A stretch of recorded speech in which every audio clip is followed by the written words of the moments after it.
সম্মানিত ভিউয়ার্স, আসসালামু আলাইকুম রহমতুল্লাহ। আশা করি আপনারা ভালো আছেন। 25শে ডিসেম্বর রাত, খুব শীত, এরই মধ্যে বাচ্চা বোর্ডিং চলতেছে ইনশাআল্লাহ।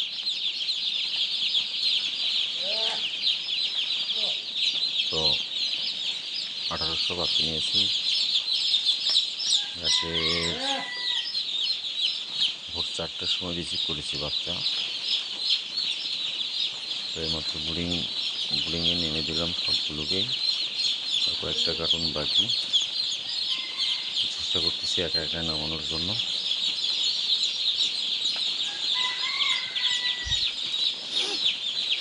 আসলে বাচ্চা কোয়ালিটি অনেক ভালো, দেখে মনে হচ্ছে। এখনও ওজন দেই নেই, ওজন দিব ইনশাআল্লাহ। ওজন দিলে বুঝতে পারবো আসলে বাচ্চা ওজন কীরকম।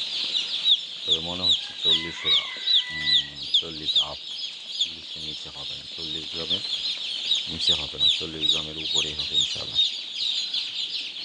তো এখন খুব শীত, খুব কেয়ার করতে হবে এই বাচ্চাগুলোকে, খুব দেখাশোনা করতে হবে, তাপমাত্রা ঠিক রাখার চেষ্টা করতে হবে।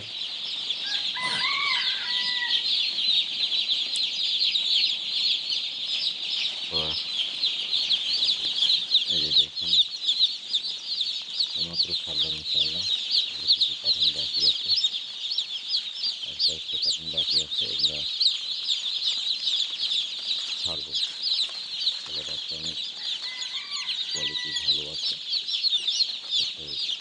সাইজ ভালো দেখে মনে হচ্ছে।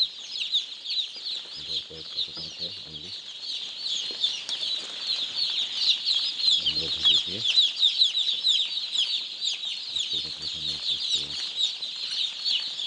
তো আপনাদের উদ্দেশ্যে একটা কথা বলতে চাই, সেটা হচ্ছে শীতের সময় আপনারা যারাই মুরগির বাচ্চা উঠাবেন, শীত এমনি থেকে খুব শরীরের জন্য খুব কষ্টকর একটা সময়। গরমও তেমনই, তবে শীতটা একটু ব্যতিক্রমী। অনেকেই শীত সহ্য করতে পারে না, তবে আমাকে এবার শীতই ভালো লাগে। যাই হোক, এই সময় যারা বাচ্চা উঠাবেন, বিশেষ করে আমি বলবো তাদের উদ্দেশ্যে, আপনারা খুব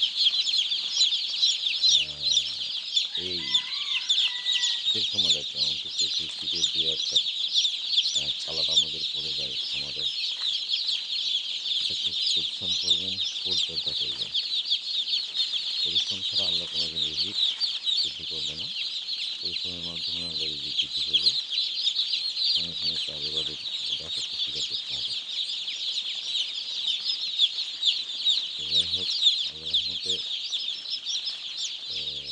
এবার কিন্তু নয়া বাচ্চা পাইছে 3 পিস, 1800-এর মধ্যে 3 পিস। আপনার দেখাচ্ছে এই যে 3 পিস সাইডে জমা করে যাচ্ছে। তো আরেকটা কথা হচ্ছে, আপনারা যারা শীতে বাচ্চা নেবেন, সেটা হচ্ছে একটু কষ্ট করে বাচ্চাগুলোর দিকে খেয়াল রাখবেন, তাপমাত্রা মেনটেন করবেন। কারণ ব্রুডিং ঠিকমতো না হলে পর্যায়ক্রমে বাচ্চা বিভিন্ন রকমের সমস্যা দেখা যায় এবং অনেক ক্ষেত্রে রোগ আক্রমণ করে, একের পরে এক সমস্যা আসে। সেহেতু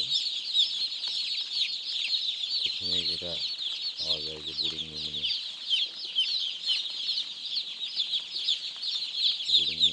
নিউমোনিয়া একটা মারাত্মক ঘাতক থেকে বিশেষ খামারি বাচ্চাদেরকেই শেষ করে দেয়। তো আপনারা একটু কষ্ট করবেন, পরিচর্যা করবেন, তাপমাত্রা মেনটেন করবেন, সেটা ভালো করে হিট দেবেন। আমি আমার ফুল পুরা সেটার মধ্যে মাঝখান দিয়ে একটা বর্ডার দিয়েছি, আপনারা দেখতে পাচ্ছেন। এটা আমার একটা মাঝখান দিয়ে বর্ডার দিয়েছি কাপড় দিয়ে।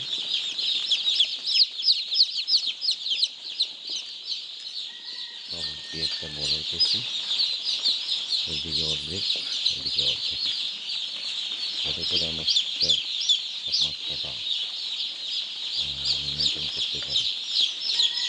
তাপমাত্রাটা মেনটেন করতে পারি। তার কারণেই মাঝখানে একটা বরফ দেওয়া হয়েছে, জায়গাটা যেন সীমিত হয়, তাড়াতাড়ি যেন একটা টেম্পারেচার পৌঁছে যায়। যার কারণে মাঝখানে বরফটা দিয়েছে। আর প্রত্যেকটা বোর্ডারে একটা করে 100 বাল্ব আছে, একটা করে 200 বাল্ব মাঝখান দিয়ে দিব ইনশাআল্লাহ। এখনও দিই নাই, একটা করে 100 লাগাইছি। আর আরও জায়গাটাকে যদি ছোটো করতে পারি, এই জন্য চিন্তা করতেছি এই সামনের এই সাইড দিয়ে একটা পর্দা লাগাই দেব। লাগাই দিলে জায়গাটা সম্পূর্ণ হবে, তাপমাত্রাটা ভালো হবে এবং শীতটা ভালো হবে অন্তত 2-3 দিনের জন্য। তো আজকে এই পর্যন্তই। আপনারা সবাই ভালো থাকবেন। আমার চ্যানেলটিকে লাইক, কমেন্ট, শেয়ার করবেন, সাবস্ক্রাইব করবেন।